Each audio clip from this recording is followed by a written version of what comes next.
didn't he sign like immediately? Signed July 1st. Right, so it was like, okay. No, he signed on July 4th. So it was like, okay. Yeah. Okay, the end. But then last year, it was just a lot of names. Oh, there was him. There was a ton. Yeah. I don't know what's going to be like this year. I have no clue. Also, LeBron sweepstakes are supposed to be coming. Who? LeBron. Is he this year? Yeah. Oh, fuck, he is this year. God damn it. You know he's going to spend half the summer making this decision part 8. I'm going to team part 9. God damn it. Sixers, Cavs, Lakers. No, no, and no. So where the fuck is this man going? Warriors. Done got it. Well, let's see who wins the championship first. Houston, Warriors. True. Whoever wins it, he'll go to. That's facts. Everybody keeps saying the Lakers. I'm just like, well, what? On the basis of what? He's getting old, man. He don't want to go to LA and carry a team. And the West, I don't think he's ever going to the West, ever. And at this point, what for? He's too damn old, bro. He don't want them troubles. That's just what the sources say. I don't know if it's true. Whose sources? All them people are. That's all they talk about is how he's going to LA because he has a house in LA and he does the Hollywood. Well, that's stuff. cute. Yeah, he does. What if he retires? He might just up and retire. Maybe he wants to retire in LA. No, I mean, what if he just wants to retire now? Like, what if he just after the season win, lose, or draw right now? Yeah. I'm just saying. Like, I don't know. Like, I can't. Can you picture him doing anything? Can you picture him leaving Cleveland? Yes. Can I've been said he's leaving Cleveland. Okay, but where can you picture him going is my question. Cleveland. I mean, Jesus Christ. Golden State. Because he's a bum, and that's the only reason why I say that. People say, well, Houston. No, he's not going to Houston. We'll talk about this, right? Is he going to the Lakers? No, he's not going to the Lakers. For what? For what? We're already talking about it on his show. This is the show. So, who else is left? Who's left? He's not going to the Sixers. I mean... No. I don't think he's going to the Sixers either. But you have the Sixers, the Lakers. This is what everyone says. I don't think he's going to the Lakers. Do you think he's going to Who's going with LeBron to the Lakers is my question. Paul George? Kawhi? Kawhi, LeBron? Kawhi. Zoe? I'll take Kawhi. Zebo? How old is he at this point? No. Lonzo. I thought you meant Big Z, Zebo. Fucking, is he still in the league? What's his name? Zach Randolph? Yeah, he plays for the Kings. Damn, I forgot about that. Holy shit. Remind me to look up his stats when we get off the air, because I would love to know what he did this year. I have no clue. Since we don't have a producer, we're just doing it. First of all, we have a producer. We just don't have a stat boy. A stat boy. We have a producer, off-air producer, an on-air producer. Here's what we're doing right here. Who's our stat boy? I saw you tweeted that, and you see I put, what are those? Yeah, what are those? I forgot to like that. That was funny. I tried to find, like, the original one, but I couldn't. I was browsing through it. I was like, I can't find it. I was mad as shit. So I saw some little Asian boy pointing at little white girl shoes, and I was like, that's funny. I forgot Zach was a fucking game. Was he? He was starting. I think he was starting this year. Dude, I don't even remember seeing the Kings at all on television this year. 14 points, 6 rebounds. Oh man, under 2 assists a game. 14-6. He's falling off. Under a half a block a game. He's old ass man, bro. Under a steal a game. Yeah, he's old man. Damn. 25.6 minutes a game. Yeah. Go sit down, Zebo. The real Zebo. We're the real Zebo. Please sit down. And I apologize. I didn't look at his defensive statistics and the advanced stats, but I'm not going to say... I'm just going to assume that those have dropped off a little as well. Welcome to JD Sports. I'm Jarrett Hood. That's Dwight. Thank you for watching. True. Listening. True. Still going to introduce us. I still have to introduce the names for the new people. I was like, is this man really skipping tradition right now? This man had to be reminded. We've only been doing this for like 8 years. Okay, but I don't know. I didn't know how this was supposed to work. I don't know. It's just going to work. Dwight's going to make it work. We still got to do this. Too sweet. For those who don't know, that's always the intro. I'm Jarrett Hood. That's Dwight. What's up? We've just been running our mouths for the past. Will you beep out 10 if I minutes. say my personal Twitter? I won't say yours. If I say my personal Twitter, will you beep it out? I don't know. You want to find out? Does anybody care what your personal Twitter is? No. I'm just curious. I had some Milwaukee fan coming at me on Twitter the other day because so the Milwaukee GM before the season said we're interested in results, not the process. I saw that and right. I laughed. And the Sixers obviously had a better record than them this year, and so something happened, and I retweeted the Comcast Sportsnet Philadelphia thing had something with that headline. I saw the guy come at you. I laughed. And so I kind of I thought it was funny. Why are Milwaukee fans so mad? But anyways, that's why I would put my personal Twitter out there because I don't know. I'm okay. Pete, come at my mentions. I like to talk. I like to go back and forth with people. I don't really know why he's so mad about that. All they were doing was pointing out what the GM said, and the Sixers ended up with a better record. And they might meet up in the next round, so who knows? Look, Milwaukee beat the Sixers in Milwaukee the last time they played each other. I don't think the Bucks are going to win this series, bro. I'm not saying they will. So then I'm even going to face the Sixers. But if they... All right, well, if they win the series, which I agree with you. It's not happening. It's tied. Is it, though? It's tied at 2. Does it feel like it? They were up by 20 and almost lost on Sunday. We could talk about the Pacers and Pacers and Cavs doing the same thing. True.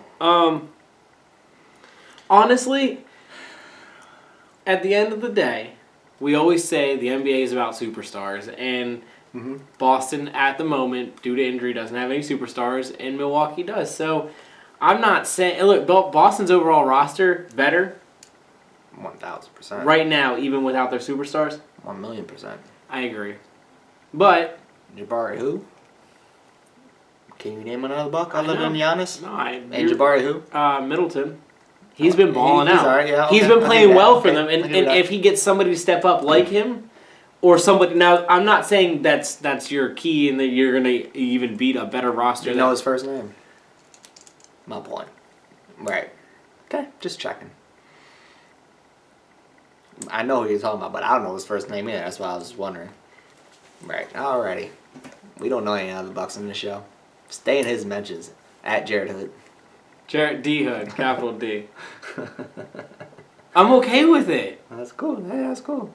That's funny. And I don't come at the Bucks. I don't even dislike the Bucks. I just thought the quote was Bucks, funny. You're a hater of the Bucks, just like I'm a hater of the Panthers. I just thought the quote was funny. I don't think I like Giannis. I'm actually glad that the Bucks fans hate you now. It I makes me hope. happy. I'm glad you have a fan base that hates you. I just guess like I have a fan base. if they that hates hate me, should I play the part? I hope Giannis leaves. No, I hope the Greek Freak stays with Milwaukee because No, I you gotta like. do what I do about Cam and be like, he's overrated.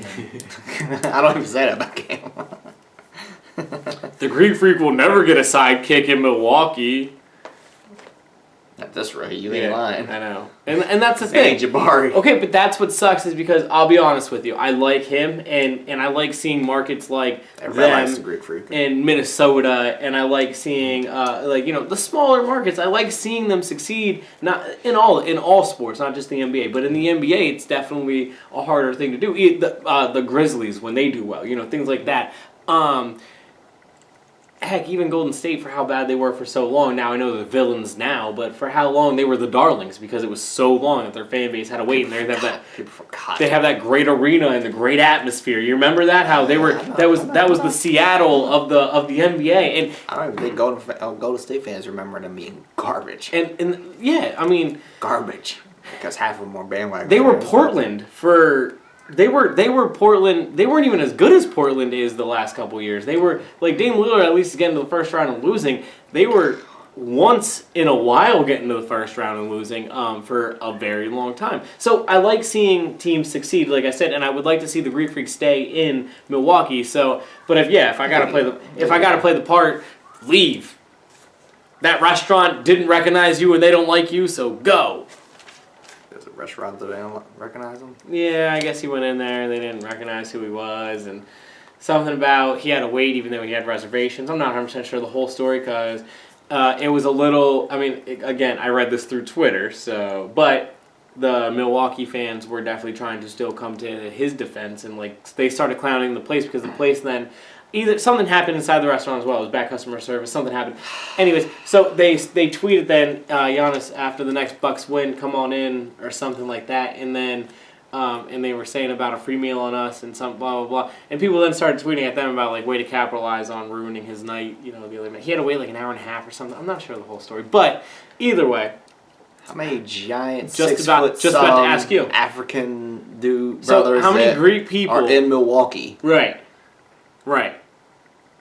How many brothers are in Milwaukee in general? Right. Let alone African Right. brothers. Like, I mean, on, people. Man. Come on, man. In his Milwaukee. height, who else is relevant in Milwaukee now? People are not built that large. Any color, any race. People are usually not built that large, so it's not really hard to determine which ones are the ones doing physical features like that. Who else is in? I don't know any other Milwaukee sport teams though. Who else is relevant in Milwaukee other than him? Anybody? I mean, in any sport, anybody. Aaron Rodgers. Green Bay Packers are Milwaukee, Wisconsin. Okay, correct. Yeah. Yeah, but it's kind of Lambeau Field is only like too different. They're 20 miles away from each other. Yeah. Okay. So, no. He's a white guy and he plays for the Packers, Well, so whatever. And speaking of Aaron Rodgers, he bought a piece of the Milwaukee Bucks. I did see that. That means nothing. Just like Jay-Z owning that's just like... Buying... Will Smith owns the Sixers. Yeah, I get it. It means nothing. I did see that and I laughed. But it's a good investment.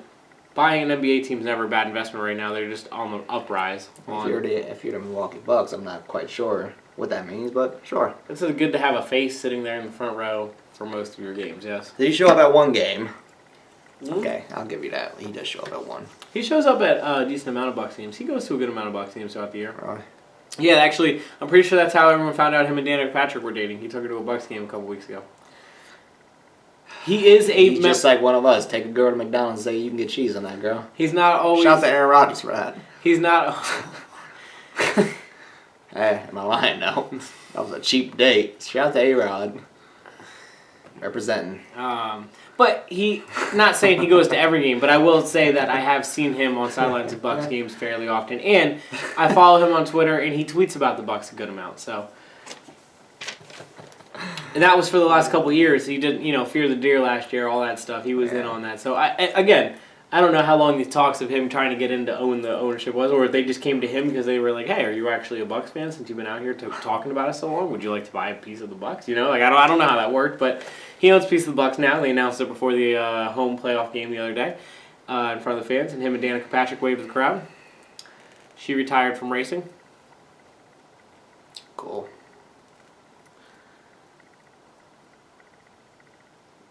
I'm just saying that because there's probably a million jokes I can go here, but I'm just gonna. You think Boston wins the series still? Yeah. So do I. I don't like that, but neither do I. I am not a fan of the Celtics in any way, shape, or form. Heck no. And like I said, if there was any team that I would have rooted for in this playoffs, it would be the Milwaukee Bucks, just because I love Giannis. And look, other than that situation, I could care less team wise. I just don't see it happening. I have the bigger because they got dogged the first two games it was. Yes, they did. Well, they lost in overtime in the first one. Second one got beat pretty good, but Giannis looked really bad at the end of that first game. Second one they got beat pretty good, but they won the second two games. Again, they were up 20 on Sunday in Game 4, and they only ended up winning by 2 or 3. As a Sixers fan, if the Sixers go on to beat the Heat, they play one of these two teams. As a Sixers fan, I mean, part of me, hey, their GM threw some shots. Why not? I'm not against seeing the Bucks versus the Sixers, and Sixers lose. Oh well, then the Sixers lose. But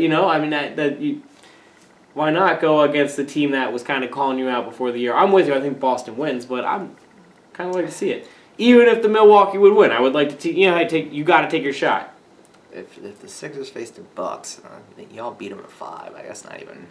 I know. Especially because Giannis has zero help. So I agree. And I don't think y'all are that great. You can just beat a team by 5, but the Bucks are that bad, and I think you could easily, just because you guys are kind of rolling, you could easily do it in 5.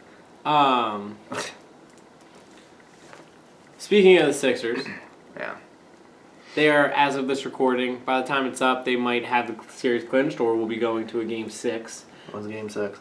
Game 5 is on Tuesday. Game 6 would be Thursday. Yeah, the show might be up by then. or we might be at Game 6, or maybe even a Game 7 if the Sixers lose back-to-back. We will see. Game 5 is in Philly. Tough loss last time. They were at the Wells Fargo Center, but the 2 games in Miami were hard-fought games. The thing I want to talk about is on Saturday, the Sixers had, and here's why I think the Sixers can win this series in Game 5, because the Sixers had about as bad as a game as you can possibly have and still won. They had 28 turnovers, first team since 1988, since the Utah Jazz in 1988 had 26 or 27 turnovers and won a playoff game on the road. That's a very long time. That's a lot of turnovers. That's a ton of turnovers. Now, and I said it on Twitter after the game, I will give the Sixers a little credit in the sense of all game a lot of turnovers. 3 of those turnovers came in the fourth quarter. Like, when it mattered, when the game was on the line, I don't know how they were still in it. If you look at what does that mean? They had 26 turnovers in 3 quarters. So going into the fourth quarter, the fact that they were, I think, down by 4 going into the fourth quarter. Yeah, but the fact that they had 26 turnovers at that point, one would indicate that they're going to have a ton of more turnovers in the fourth quarter, and they didn't, so they made the right adjustments and it worked out. But still not acceptable for 3 quarters. But 2, it's just impressive that they had their shot at that point. And that's a lot to do with Ben Simmons taking at least control, not over, but he took control of the offense. He started moving the people in the right places. And as bad as Embiid is offensively in these first 2 games, because I don't know if it's the mask. I don't know if it's the pressure of the playoffs. I don't know if it's a combination of all of it. You can tell he's irritated by that mask. Like, extremely irritated. He's still getting to the line, so he's still trying to take it off. Right, that's a positive. But defensively, he's still a super force. His impact has been incredible on the defensive end, and it was the difference in both fourth quarters in Miami, which they got 2 pretty crucial wins going back to the Wells Fargo up 3-1. I mean, it makes it very, very much easier, obviously, to win the series. And a lot of that, like I said, you can talk all day about how bad his offense has been because I think I personally, if I had to pinpoint something, I think it's the mask. I mean, obviously that would be the difference at the moment, but I'm not against. He's still putting up good numbers offensively. Well, he's getting to the line. He's getting to the line. Most of his points, I think he had his first 13 points the first night at the line, and then he had 11 of his 20-some points at the line in the second night.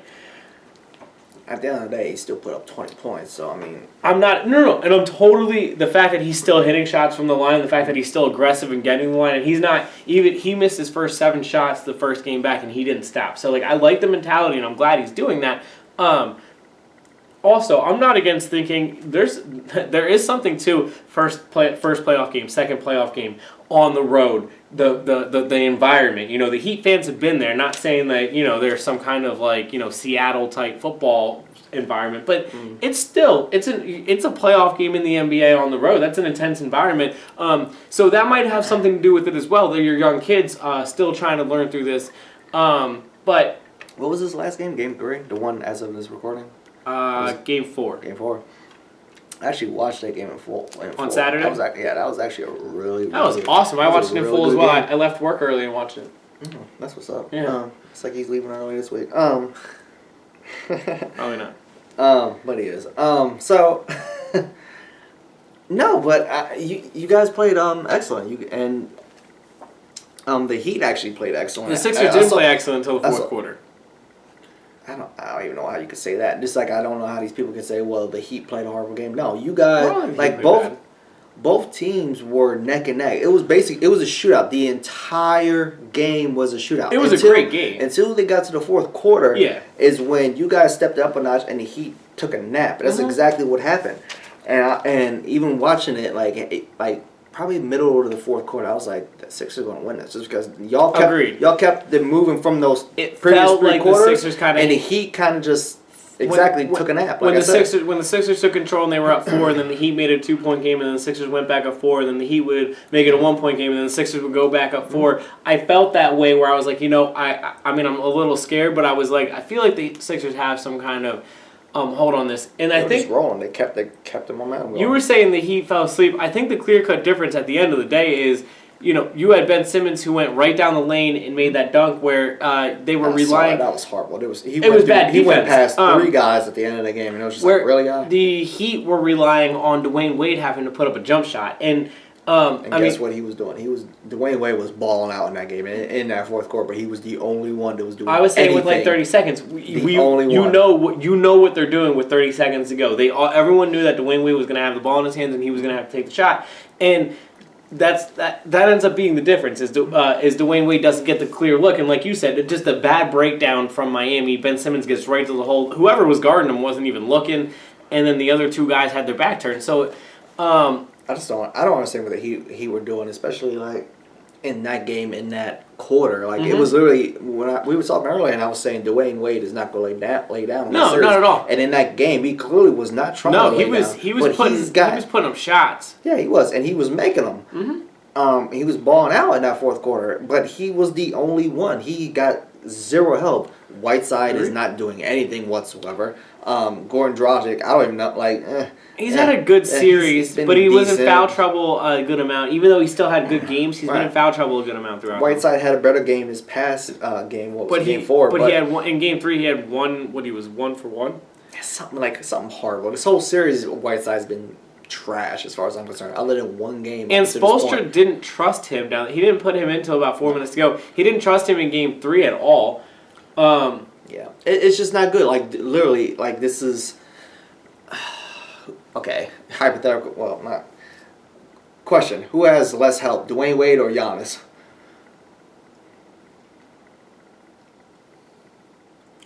Giannis only in the sense of I really like Justice Winslow.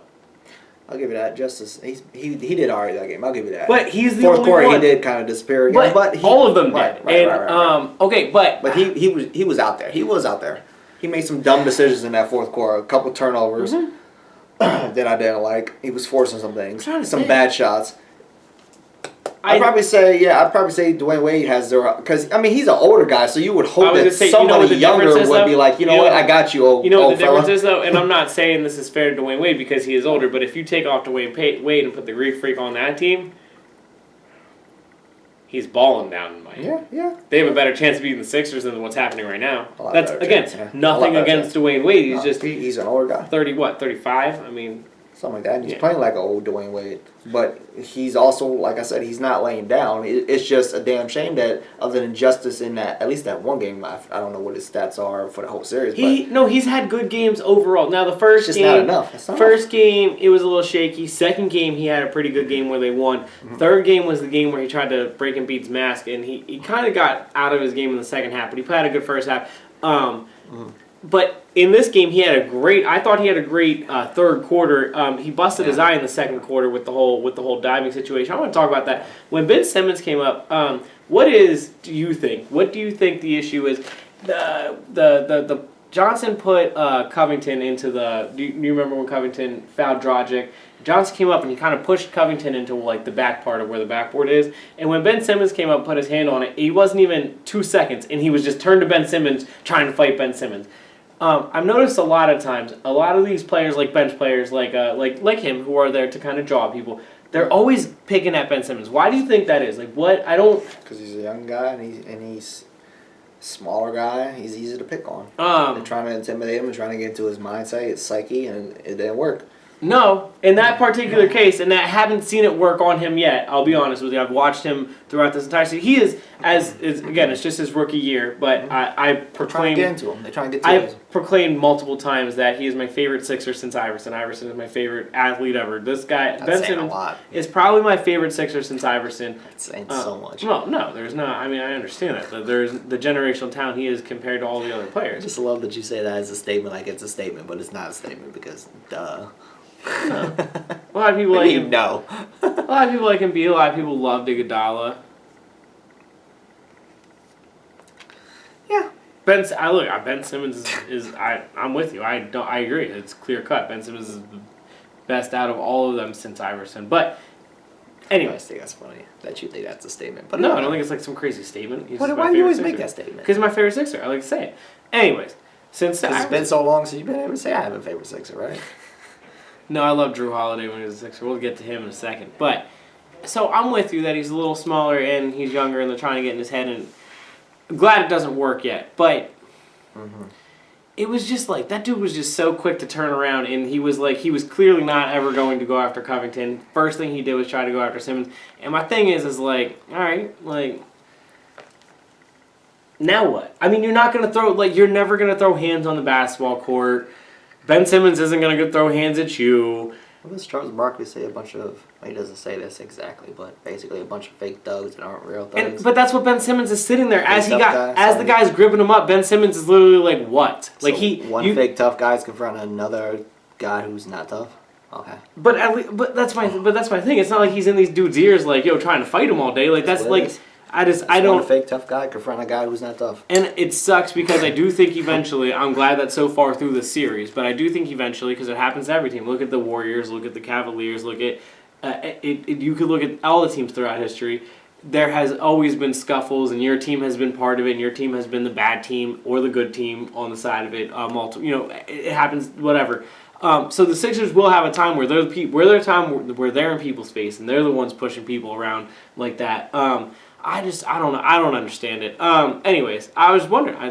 I've seen it happen a decent amount to Ben Simmons. I don't really see it happen to Embiid, but also Embiid, I guess, is 7'2", and because Simmons is a small dude, he's not intimidating. That's why. Terrestrial alien is what freaking Simmons looks like sometimes. Simmons looks like he's 20 years old, and he's a small dude. So of course you want to try to punk him, obviously.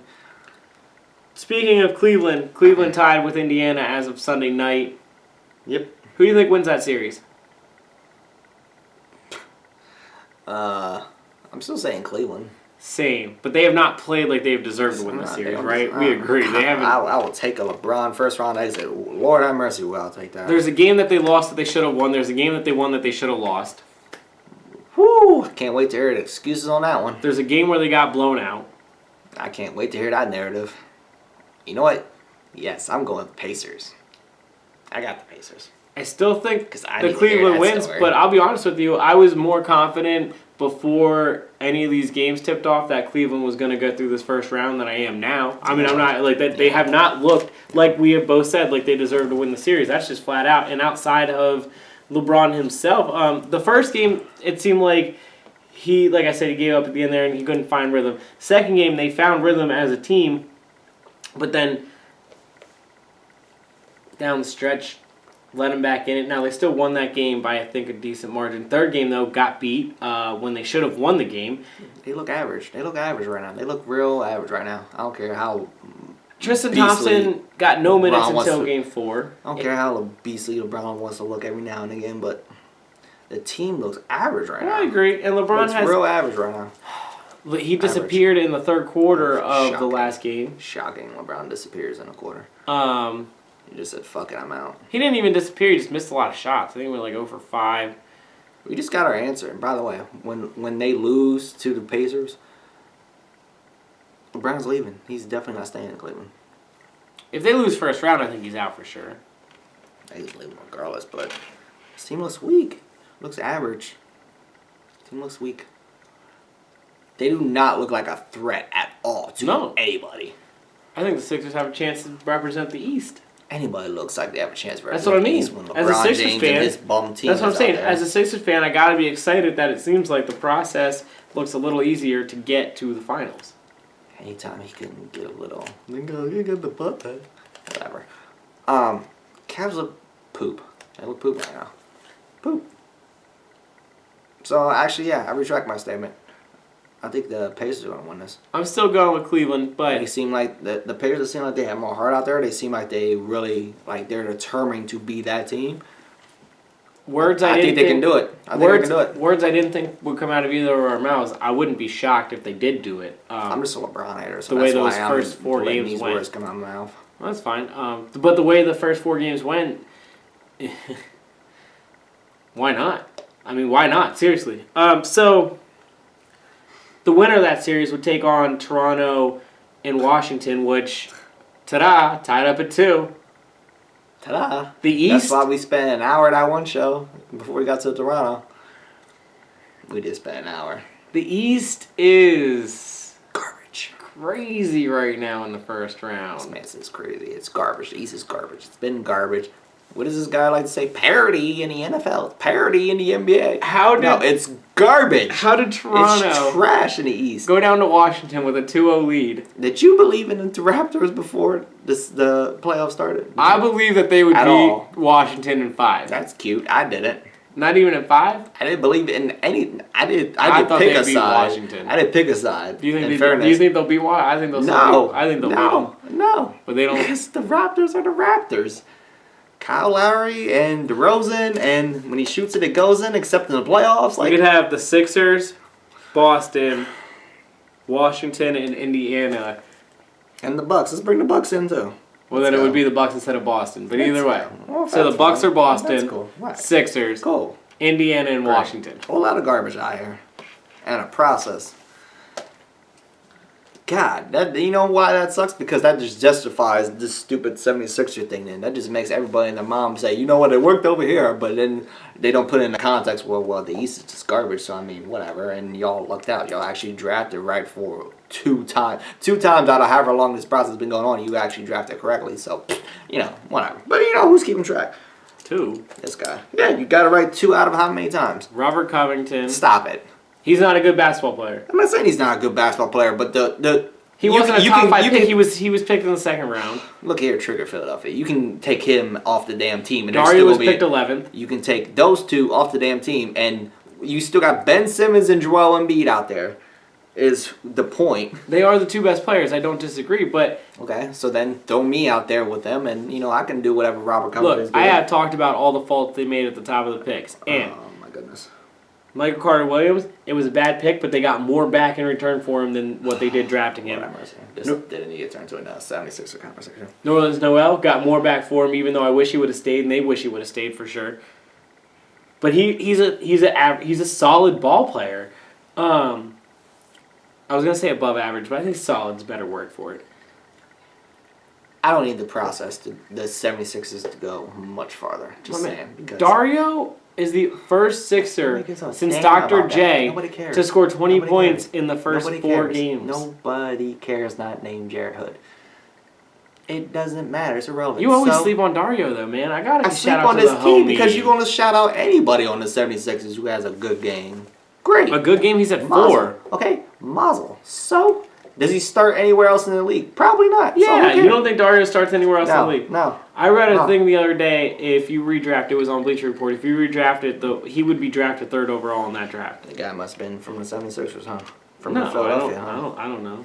I forget who he had number 1 in that draft. Oh, Lord have mercy. Bottom line is, there's 2 superstars on that team. Well, potential superstars on that team. Everybody else, I don't need. I'm not saying Fultz will be a superstar, but I think Fultz still. I'm not going to write the book out. He's number 1 overall. I'm not pick. either, but he's not in this conversation. I'm not saying he's completely Paul. I'm irrelevant right not saying he's Chris Paul, but he was number 1 overall pick. So there's a Fultz not even. I don't even know why you brought that name up. because you were saying potential superstars. He's not a potential. He's a potential. I'm not he's saying nothing he is. right now. He's nothing. He's not in this conversation. I'm talking about everybody else right now. All right. Nobody else is relevant to the 76ers. That's why those 2 people right now. You take Ray, fucking, what's his name? Dark, him. Dario Saric. You take away whoever that other guy is you name, Covington. And you guys will still be in the same position as long as you got Ben Simmons and Joel Embiid. And I said, am I wrong? before, the pick. Well, no, but I also There it is. said the That's pickups the point. in January. They're additional solid pieces. That's what I but mean. you In can- January, okay. I didn't see this roster being the 3rd overall seed, but those pickups of Ilyasova and the other guy in January is what got him to this point. JJ Redick. So would have been the next guy. So would have been the next guy. As long as you have those 2 pieces, is my point. Yeah. Nothing else matters. And hopefully they attract free agents, role players, and stars alike. Hopefully not, because I can't deal with this. Because even if they were to, say, blow these next 3 games, which I don't think is going to happen, the process is much bigger than whatever happens this round, next round, or the round after. It's going to be a 5, 6, 7, 8 year thing here that they're going to look forward to. I'm so sick of the process. And it just started. So sick of it. And it just started. Yeah, and I'm sick of it. In the West. I'm sick of you guys talking about it. I don't need that to be the precedent for the entire league, which is why the NBA just made a rule change where they said, the top 3 worst teams actually all have the same percentage chance. Good. Do that. Make it top 5. Make it top 10. Make it all the same number. I don't necessarily think it helps. Make it the whole top 10. Teams will still be tanking. I don't know what the plan is myself. I don't know. Of how to fix this, but I blame Philadelphia. It's not good for the league. It's not. I don't care if it was the Lakers doing this. It's not good for the league. It's not good. I think make it bigger. Make it the top 5. The top 5 teams. Make it the top. Whatever you got to do. Make it the top 10. Cool. That sounds like a lot, and it is a lot, but I just teams don't. I don't want to see. I want teams to look. I'm with you. This I would shit rather needs to league stop. where It's getting worse. It's just gonna keep getting worse. every single team is fighting for the top. I don't disagree. But it's only getting worse. I don't know how. I personally don't know the best system to do my that. point, the story of this whole 76er argument was, okay, you guys really made it right with 2 guys. We're not talking about the other guy who's been not playing. Right. You really got it right with 2 guys. Okay, cool. Nobody's taking that away from you. Okay, 2 out of however many years it's been. Like, is that really a good number? I don't know. I'm sure, you could say yes or no, but I don't think it is. Okay, you got it right twice because you did get it right twice. But what if you had gotten that wrong like you did in years past? But they got it right in other times. They just moved them for pieces. Lord have mercy. Keep missing the point. Okay. You told me Michael Carter Williams wasn't right. So was he right that time that they got him? No, I didn't like that they did it, but they got more back in return. But then that's... They played that off right, but they made the wrong decision. I said that. I'm talking about their draft pick. I'm not talking about what they had to trade him for. Him and Okafor are the only 2 I think that they missed on. I think Noel is he's a top 15 center in the league. Stop talking about him. He's not a top 15 center in the league. That's not saying anything, but is he playing for the 76ers today? No, because he didn't want to play for the 76ers anymore. So but it doesn't mean they didn't hit on it. They hit on it and they got a bunch back for him. Top 15 player at center in the league because you can name 5 of them. But my point is, what's your point? George Noel's not a baller. Like, he might be a solid center, but he's not a baller.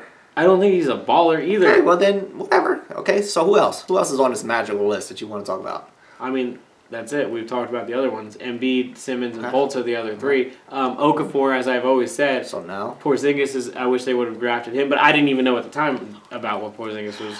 Who did? Other than the next, but Phil Jackson. And then their next picks were literally Simmons and Embiid. Do you agree or disagree that the process does not need to go past Philadelphia? That it's just not good. I mean, I've said it since day one of the process. I wish there was a different way to get really good. That was a yes or no question, bro. I would like this to stop. Yeah, I would like to stop in baseball. I would like to stop in basketball. It's not good for that league. No, it's not good for basketball. Just check. That was my original point. What the Sixers went on this whole 76ers tangent. No, because now it's a copycat league. So all it does is extract 6 or 7 teams to try to do this at once, and it has made a very look. It wasn't good when y'all did it either. When you all were just the one, it wasn't good for y'all. Right.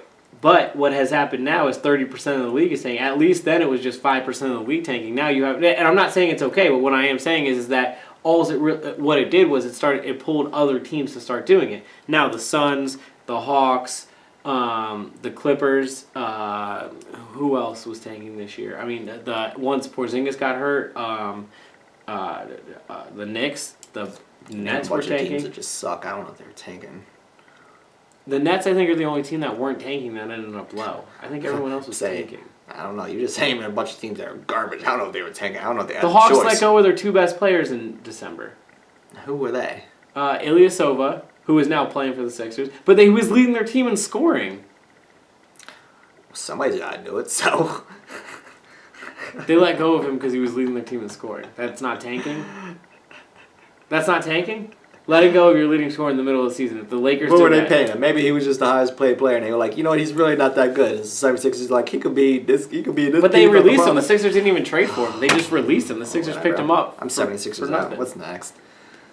We've been talking about the 76ers for another half hour like we did last week. I'm so drained out. Can y'all lose already? I'm tired of y'all. I'm tired of talking about Philadelphia. I'm tired of talking about Philadelphia sports. I'm tired of talking about Philadelphia basketball. I'm tired of talking about Philadelphia football. I'm tired of talking about Philadelphia college. It's not really your team in college. I'm tired of talking about everything. That's the damn Flyers. I'm tired of talking about the damn Phillies.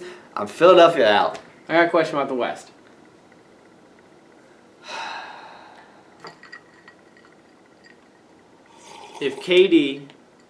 If Kobe Bryant, not just West players, if LeBron James, if Michael Jordan didn't take a shot in the fourth quarter of a playoff game that they lost, would we be ripping them apart the next day? Mm-hmm. Why did nobody talk about Russell Westbrook not taking one shot in the fourth quarter of their Any loss? opportunity he gets to try to take a shot at Russell Westbrook because he hates Russell Westbrook. He doesn't want to just say it, but he does. I just if don't you catch every understand. single week, he always seems to, Russell Westbrook, Russell Westbrook, Russell Westbrook. He only brings up Russell Westbrook, bro. He knows you don't bring up anybody else ever when he says, Russell Westbrook, Russell Westbrook. Why do you hate Russell Westbrook? I hate Russell Westbrook. But I don't you like his do. supporters. I'm a supporter of him, so why do you hate me? Because He's the only one on that team that is worth anything. Paul George has outscored him in every game. Paul this George, series. playoff P? We didn't even talk about that. Playoff P? Yo, that is the Playoff most P? ridiculous thing I've ever heard. Playoff P. Do you agree that was pretty ridiculous? Yeah, playoff piss. Like, he played like piss. That's My why he's man- playoff P. Playoff piss. He had two good series Piss. before this, Piss. right? Playoff Right? piss. And both of them ended up with just getting destroyed by the Heat. Remember the Heatles? Playoff P. He's been garbage ever since he said, I'm playoff P. Which, by the He's way, been- he picked his nickname. Ooh. You didn't know that? That was his idea. I heard That was something. his idea. I didn't hear the Him. full story. That's his idea. That was him. He deemed himself playoff P. Yeah, pissed, like I Because said. he scored 39 points in one game. He did not, like, I'll be with you. He's been garbage this whole series. He's been alright. He's been garbage. He's not been Trash. He's not been playoff P. No, he's been playoff piss. You're right. And Melo, I mean, who that? So, what are we talking about here? So Why I is was Russell watching- Westbrook having to carry a whole team with quote-unquote two other quote-unquote Why didn't superstars he take again? a shot? Oh, look, I'm asking. I don't know. He passed it, so I don't fault that situation necessarily. Because he's been carrying that franchise ever since KD became a snake and ran away. But wouldn't you be mad at Kobe? I'd be for doing annoyed it? about the situation, but Kobe was out.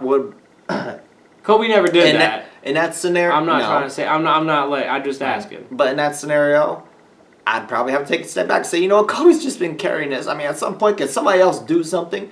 Russell Westbrook, in that situation, to be the defender that I'm going to be because you're such a hater of him, he's begging, like, somebody else step up. So why you get mad at LeBron for doing it? Because you're supposedly the king. I need you to dominate. Go dominate, king. Why didn't Westbrook dominate? And I don't. He's not the king. I'm not okay. I'm okay with what. Look, I didn't He's watch not the the game. king. I didn't He's watch not the the game, king. so I have no idea if Westbrook was trying to get things going, if he was passing, if he was having He good was. passes, He if he was. was doing a bunch of He was. turnovers. Did you see his stat line?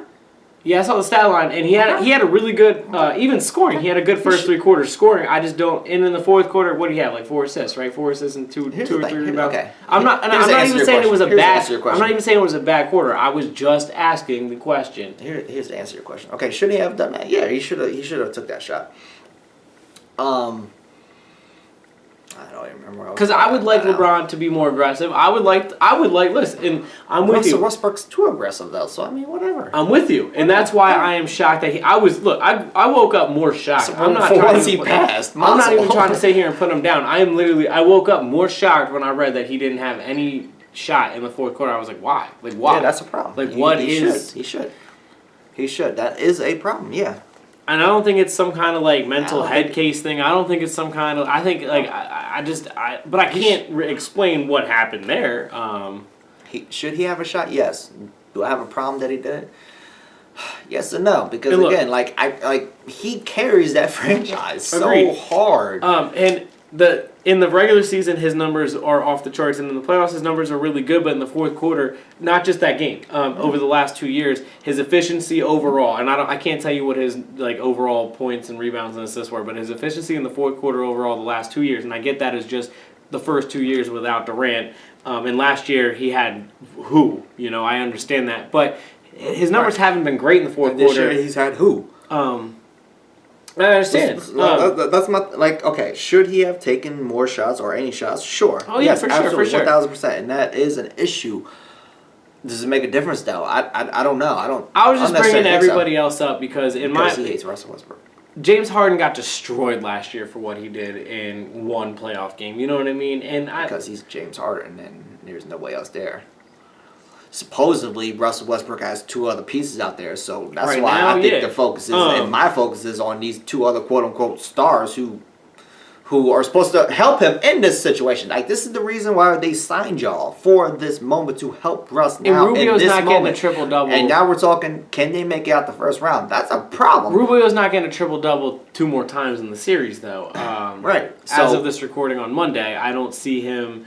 I mean, I guess it could, but I don't see him on what? I guess they play Monday and then Wednesday again, and then they have, if that's split, they have one more game. But I don't see Rubio having a triple-double 2 or 3 more times in the series. That's just almost impractical to think that he did it in the game he did it in.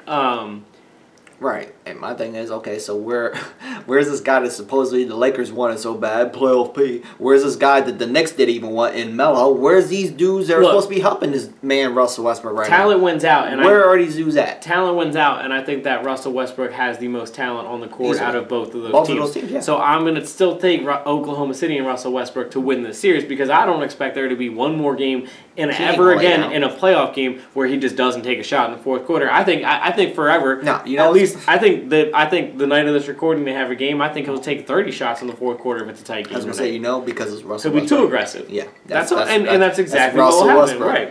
People get on him about being too aggressive, so then he passes and nobody steps up, so then he becomes too aggressive, and it either works or it bombs. And when it bombs, it's like, what the fuck are you doing, Russell?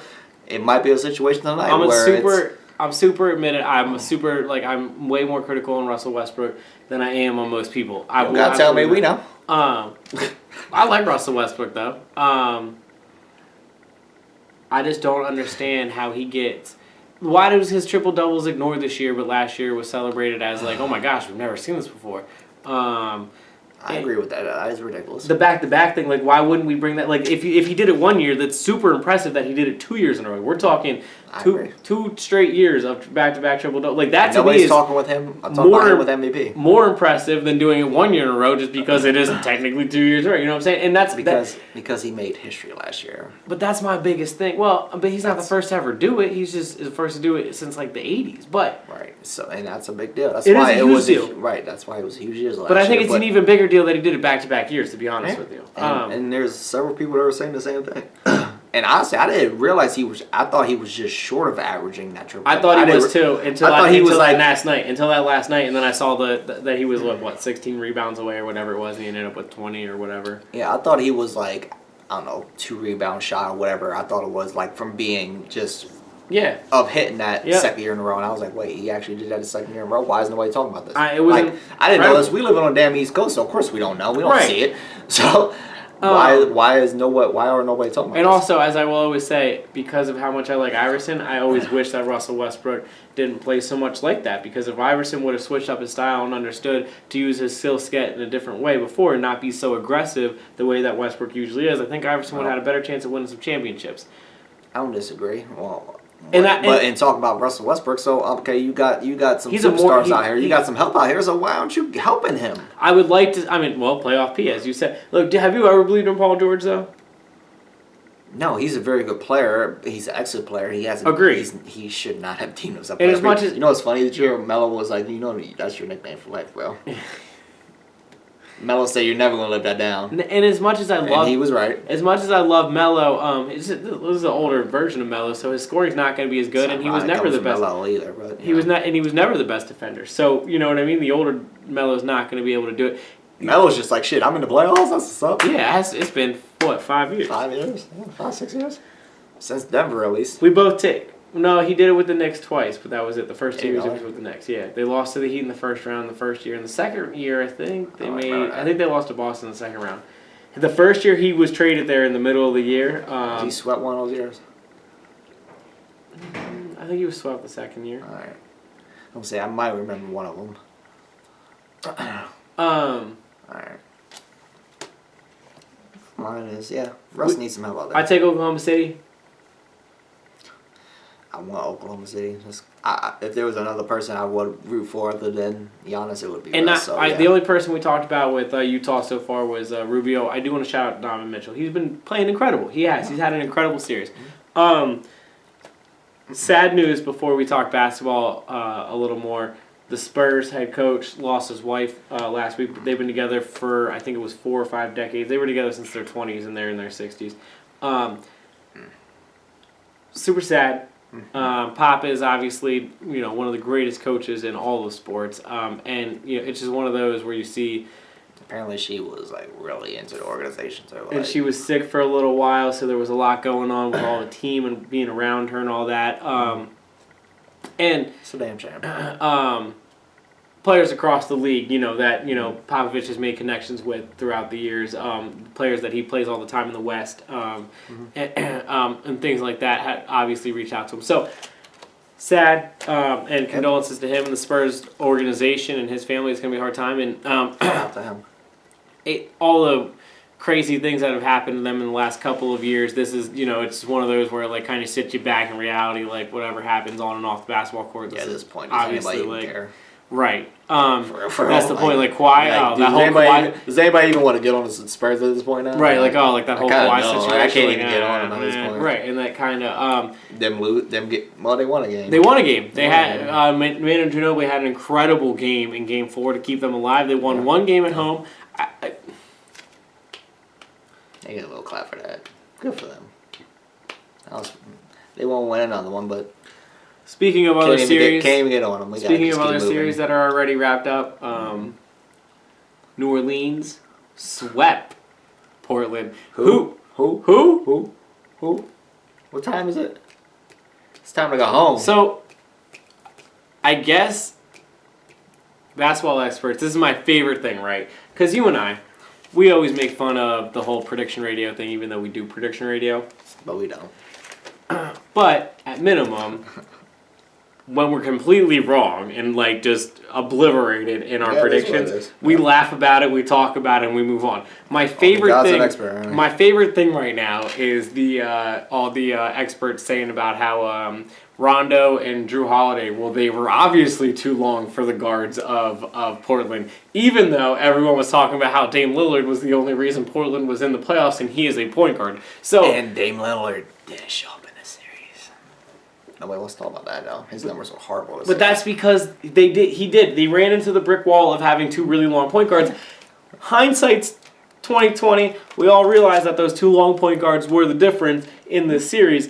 But nobody was talking about that before the series. Nobody was talking about how Drew Holiday and Rajon Rondo were going to be the difference. And that's not to put Anthony Davis out of this because he had the best series out of everybody. But those guards were the difference makers. They shut down the only player that anybody can name on Portland's roster. CJ McCollum still play for them? It's a great question. Sad boy. Woo. So Portland lost the long... Yeah, they lost. They're bums. The long guards from New Orleans. Mm-hmm. The number one seed in the West, the number one overall seed in the NBA. Yeah. Houston had a close game with Minnesota. The first game we said, nothing to worry about. Yeah. Won the second game by a decent margin. Right. Third game, up 2-0, lost in Minnesota. Now,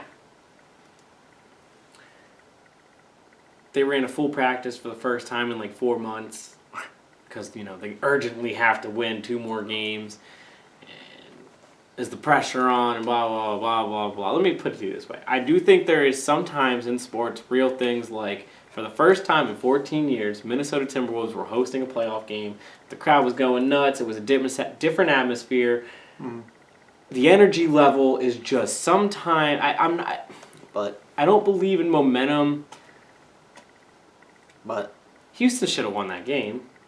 Of course, they should have swept this They're whole better series. than Minnesota. They should have swept this series.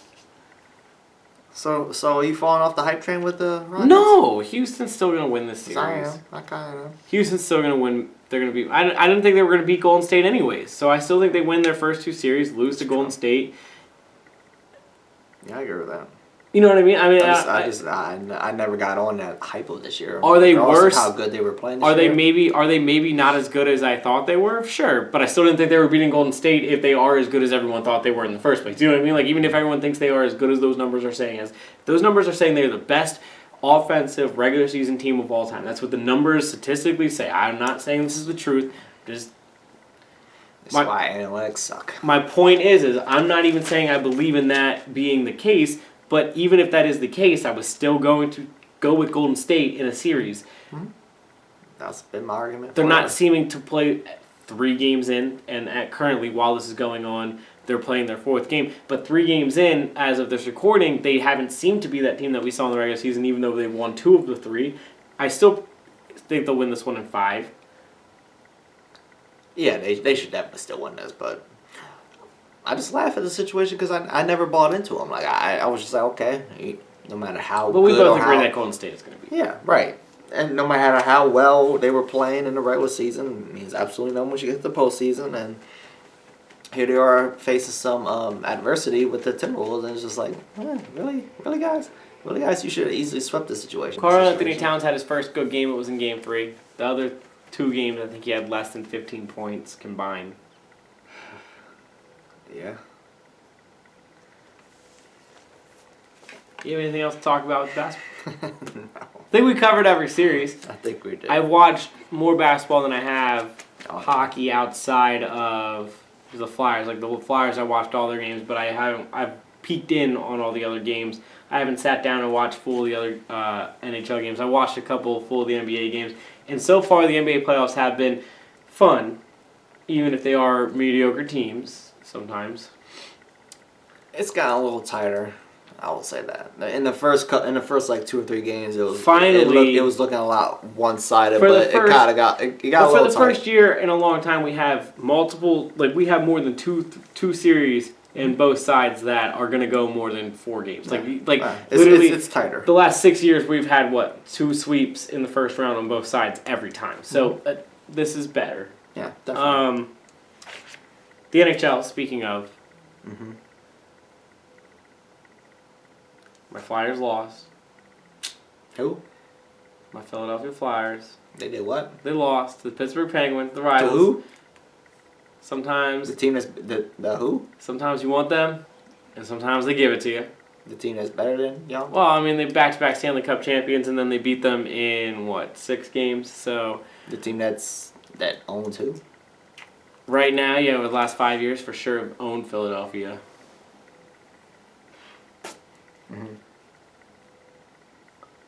Go ahead. Talk about your bum team. Losing 7-0 was pathetic. Losing 5-0 twice was pathetic. Granted, I'll give you, they got no call on a bad thing, and then the game went haywire, but you can't, the next play, give up a goal, which they did. But those refs, though. The refs didn't blow the series. Again, I've said this multiple times. I haven't said it on the show, but I said it multiple times about this.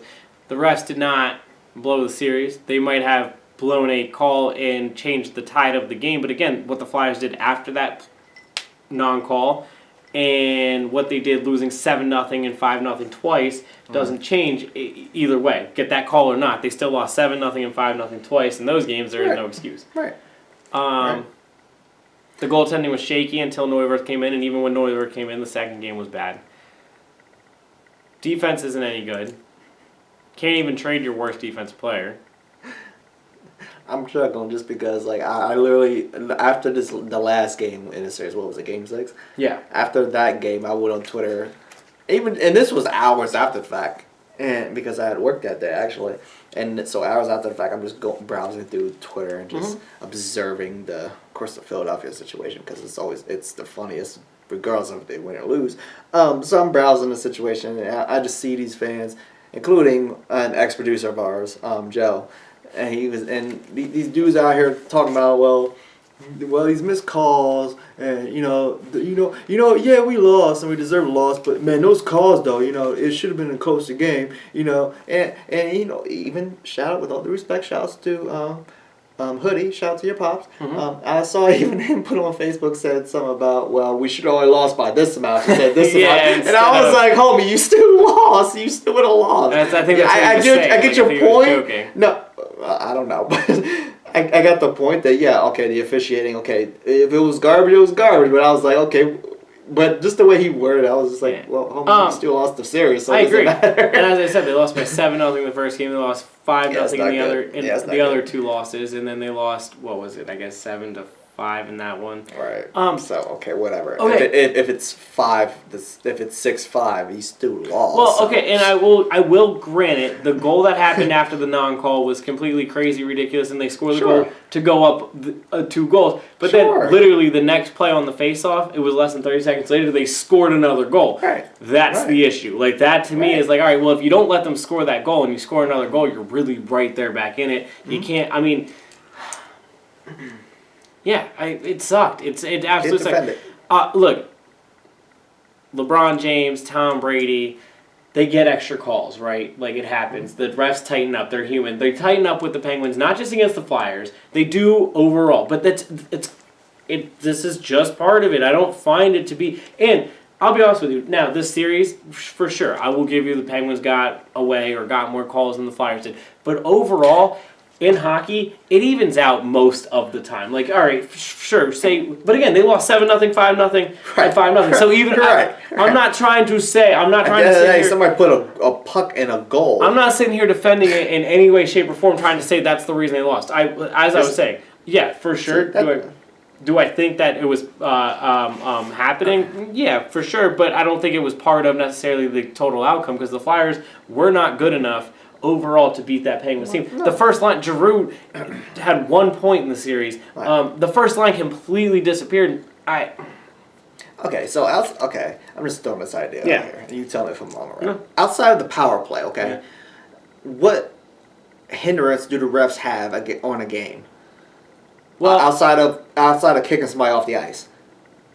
My point is even if they got these calls that were supposedly wrong correct, does that necessarily change the fact that somebody on the Penguins put the puck in the goal of the Flyers? No. Okay. With the goalie, there's still a man there that needs to do his job. Okay, needs to stop that. Now, the play that everyone's talking about, that particular play that everyone's talking about, if the ref would have called the penalty, the play would have stopped. It turned into a 3 Penguins on no Flyers, and it was because he clearly got tripped. Now, he did. I clearly got tripped. There is no way around it. I think you can sit a Penguins fan down, and they will sit there and take a minute, because as I just tried to explain in hockey, it goes both ways. Sometimes you get it's the fastest moving sport, and it's on ice. You know what I mean? So you're not going to catch everything. That one, as blatant as I've ever seen missed, but okay, whatever, it happened. And it turned into a 3-on-none on the goalie, and the goalie literally had to pick which guy was going to get the puck. And so it turned into a wide-open shot, and he scored. So on that particular play, yeah, most likely the ref's fault that happened. The other ones, though, completely agreed.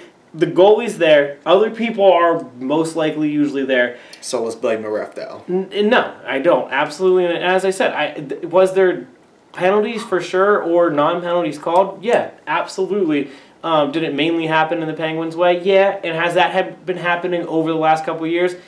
A little more than usual. But Tom Brady, LeBron James, Sidney Crosby, they're going to get the extra calls. It just happens. I accept that in sports. The Flyers are, as I joke. Okay. No, but it happens. I mean, the refs are. They let Tom Brady get away with a couple things? Or the Patriots, not Tom Brady. The Patriots get away with a couple more things than most people. Allegedly. Do you think so? Sure. Time to time. Sure. Time to time it happens. You can make that They argument. tighten up a little bit. You can make that LeBron argument. James, not just LeBron James. We can go any superstar in the NBA. Yeah, because he travels all day and every day. So yeah. But not just him, but I will always bring him up because I like him, and that's the best way to put any argument out there is when you can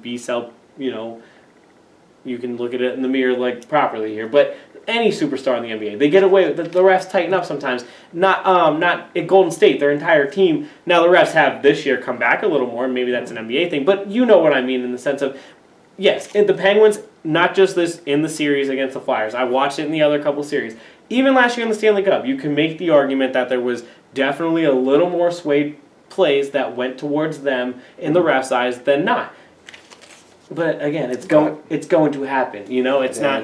They have to put the puck in the net. At the end of the day, goalie's got a glove. They also have the guy who's putting the puck in the net at a better rate than everybody else. That has part of what's going on. I'm going to just throw that one out there. And I'm rooting for anybody except the Penguins to win the Stanley Cup because I'm a Flyers fan. Of course you are. But yeah, it sucks. I don't want to see Drew, Simmons, or Voracek go, but if that's what happens, I will understand it. The Flyers need a goaltender. The Flyers need to figure out how to stop Rado Gudic from passing the puck to the other team and letting them score. Phillies fans going to Philly fans. You just gonna gloss over that? What? I don't know. Did y'all not throw anything on the ice after the game? Yeah, they said there was. They said now. Philly fans going Philly fans. You just gonna gloss over that fact? I haven't watched any of the like. Y'all trashed ice. I was gonna say I didn't. I literally beers. turned They it do after beers. the They do beers on the Couturier ice. goal. I was just like, all right. Even though I was like, they're still not coming back and scoring. So I turned the game and I went to LeBron or I forget somebody else. A basketball game was on. Philly fans going Philly fans. They do full beers, empty beer. Cans, Yeah, I had people tell me bottles, that. All the ice. They trash the ice. I mean, it's really dumb. That's Philadelphia. It's not just Philadelphia. No, that seems to happen. see, boom, there it is. I was waiting for it. That it's not just us. That's typical Philadelphia response. It's not just us coming, but it is y'all. When it's any other team, when it's any other city, it's well, that's weird. Don't expect that. But when it's Philadelphia, it's Philadelphia. I mean, I And personally wouldn't have thrown something on the ice because what is that going to do? Supposedly, I don't know this, but this is what I kept reading was that Flyers fans have been doing this past couple. Every time that there's, that's the weird thing. I actually saw a couple Flyers fans say this very comment, which was every time the Flyers lose at home, lose the series at home, they trash the ice. Like, and that's just a cool thing to say. Like that's just an okay statement for you to make. Like that's just I mean, again, it is what it is. I would have never. But there's bad fans everywhere, right? I would have never thrown full or empty beer cans on the ice. That's really dumb. But to say that it happens every single time y'all lose a series at home, to say that it happens every year, but it's every other city, right, that has bad fans. We're not just the only ones, right? Well, I was just gonna say I don't think Philadelphia is the only place that throws stuff on the. Please. Y'all, they trashed the ice. I can't. Of course you missed it. You would miss that aspect of the whole situation because that's all I saw. It just blew up, and I was like, really. So many scumbag fans. I mean, they shouldn't have been throwing stuff on the ice. It's absolutely ridiculous. That's abysmal. We've talked about it before. This is why y'all have the reputation that you have because you got not just a select few, you got a large majority of this fan base that acts this way. That's why when you say stuff like, okay, there's bad fans everywhere. Correct, but like to what I just said a couple minutes ago, yeah, but it's a seemingly this minimal percentage compared to Philadelphia, which it's a large percentage. It's still not all of them. To your point in your argument, which you're trying to make, no, it's not all of them. It will never be all of them, but there's a larger percentage of ridiculous Philadelphia fans that are going to do shit like that. Clearly, I'm obviously not one of those people that do that.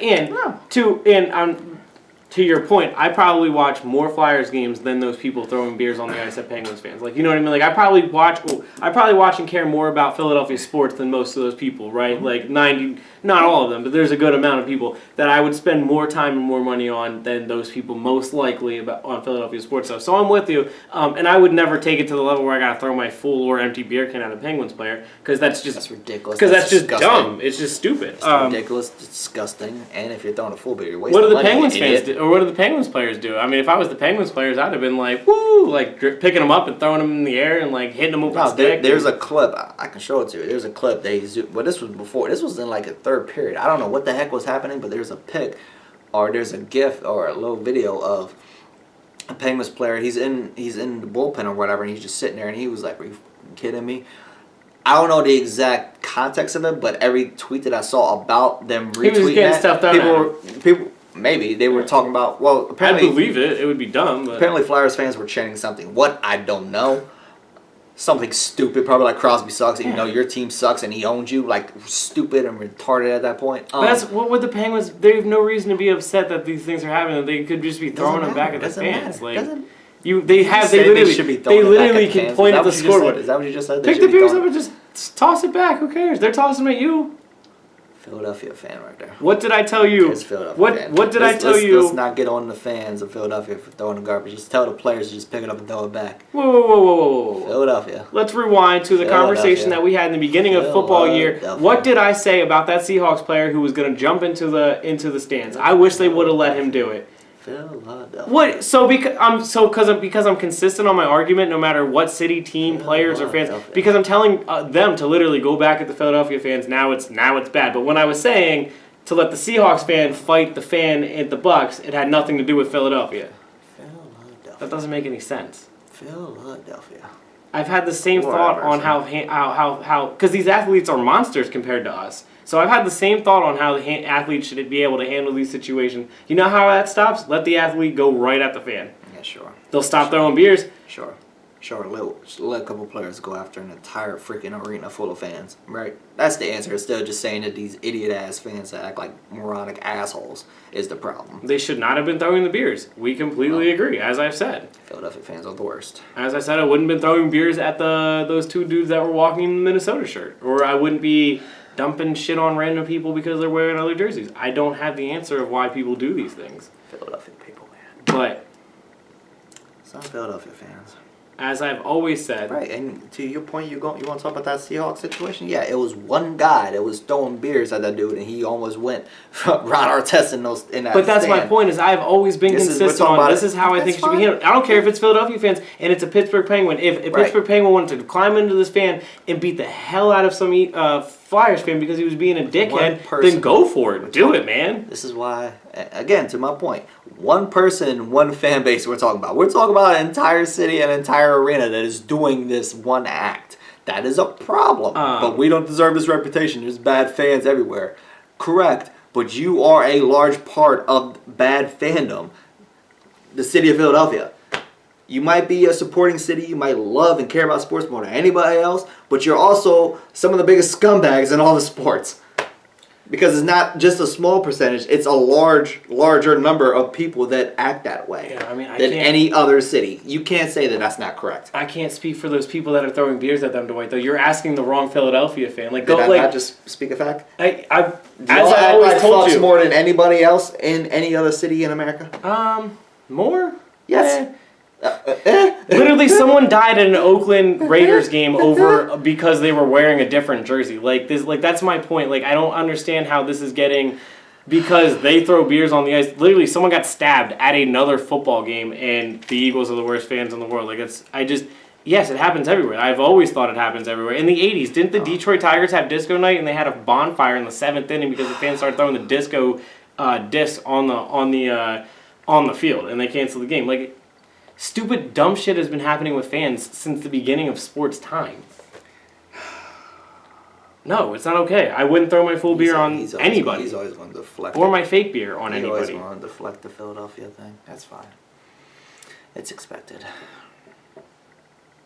Anyway, there's a quote in our history, in our archives that says, from him, we deserve this reputation that we have. Yeah. That quote exists. Okay, so then that answers the whole point. I don't know why you just went on this whole tangent. Y'all do deserve this reputation that you have, is the overall point. Got it. I mean, I want people to be afraid to come into Philly. I don't think they should be. I think that's stupid. But, wow, that's a hell of a statement. But, I mean, if people really think they got to be afraid to come into Philly, then be afraid to come into Philly. Like, go for it. That's fine. If you want to act like a bunch of fucks, then yeah. It's dumb. Of course everybody's going to be afraid. Why do you think I won't go to a damn Philadelphia game? I mean, like I said. You wonder why. I think it's dumb that they do it, but if that's what everyone's going to think and not go, then... When there's people that want to do stuff like that, a large amount of people, not just a small percentage, when there's a large group of people that want to act like that, why the hell would I ever want to go to a Dallas Cowboys game in Philadelphia? Yeah, I mean... Ever. Like I said, I had a friend who went to a Cowboys game. He was Good for him. In the Cowboys jersey. He's a better man than me, I guess, huh? No, I'm just saying he didn't get picked on the whole time. I can't tell you where or why or what the circumstances are when they pick certain people to do these things too. Now, obviously throwing beers at the players, that's a whole different thing than them picking a fan or two. But I can't tell you why certain people pick certain fans. I'm just gonna... I will stay out of Philadelphia. Yeah, I mean that's the best thing to do then. Like that's what I would say. That's why I say like if people then just don't go. I mean that's just cool. No, but I am one human who doesn't do these things, and I can't fix that these humans are doing these things. Like I'm not gonna. So my overall point is again, you guys are bigger fucks than a lot of fan bases, correct? I mean, like I said, overall. Yeah. Okay, that's all I'm asking. I'm not saying it as necessarily. I mean, it is a bad thing, but I'm not trying to really say. You just don't want to say. Yes, you guys are. You guys are. Y'all cause more shit than any other fan base. But again, as a city. Like I said, Yeah, my uncle not got all of absolutely you. mugged Oh my for God, no, oh my God. but not every Steelers fan is a bad Steelers fan, and they mugged my That's not uncle the when he was point. there because he was That's wearing not a the Cowboys jersey. Not every Redskins fan's an asshole, but I had 2 Redskins fans spitting in my face all but because they wanted to talk shit because of a stupid football game when I was walking out of the stadium. Like, no, it happens everywhere. I was getting taunted. What I was getting taunted, is that okay, Dwight, that I was getting taunted outside of the Redskins game? Or that at a Ravens game when I was 12, some 45-year-old was literally trying to fight me? At a tie Ravens game when the Eagles were had 3 wins that year, some Ravens fan was trying to fight me when I was 12. Because I had some smart-ass, stupid-ass mouth when I was 12 years old because I was 12. But do you know what I mean? Like, does that make every Ravens fan? Are the Ravens fan base bad? No, they're not. You keep completely missing the exact point. While acknowledging the point, you keep deflecting the point and going off on a whole nother tangent. So I'm done. I have a question. Point being, your fan base deserves what the hell you get, which is ridicule. And when people say you're the worst fan base, I don't necessarily agree or disagree with that. I probably lean to agree with that because you guys, as a whole, I think percentage-wise, act more as fucks. Not all of you, a larger number than you. You can talk about one fan over here in Seattle did this, one fan in Oakland did this, one fan. But overall, more of you Philadelphia people act like fucks. Right. And I would love to know the exact percentage just to shut this whole argument down because I'm sure it exists. And you're the stat boy, go figure it out. I promise you, Philadelphia as a whole, their fan base acts more like fucks than any other city in America. I would put anything on it. That's the overall point. I agree with one thing you said in the beginning. Why would you throw your full beer after you paid for it? Because it's Philadelphia and they're retarded. Also, I have a question for you. Even though you don't watch hockey. Broader scale of hockey. This man missed a point. I never seen somebody miss a point and make a point in the same time. The Golden Knights. More times than this man just did in that little spiel. The Golden Knights. Who? The Las Vegas Golden Knights. They're an expansion team. So. Well, they won their first round. They swept their first round. Mazel. I'm going to ask you, as a sports fan, did you ever think you would see an expansion team, like if the NFL had, like the Jaguars when they first came in, or I'm trying to think basketball expansion teams. Who cares? What's your point? What about expansion team? Winning the Stanley Cup, it would be sports history, but do you think it is about as hard as, because, I mean, to just basically piece a team together from other teams, that's got to be one of the most impressive things to happen across all of sports. In, I mean, history, but... Yeah, they do it. Could you, because I can't even imagine, the expansion draft for the Houston Texans, they didn't just pick players from other teams, they picked mainly college players to put that team together that year. That's why they were so bad. This is a very impressive thing that they are doing, and it's something that I think is getting national recognition, but they're a West Coast team. Outside of you talking about the Flyers every week on this show, I don't know anything else other than them. That's all I hear. Is how well they're doing. Well, Washington came back in their series. I've heard nothing about that. They were down 0-2 horrifically. They came back, they're up 3-2. Nobody believes in that. Boston was up 2-0 in their series. Then it was 2-2. Now they're up 3-2. Predators won. They beat the Avs. I can't think of the other West series because, as I said before, I haven't watched a whole lot of hockey outside of the Flyers. Okay.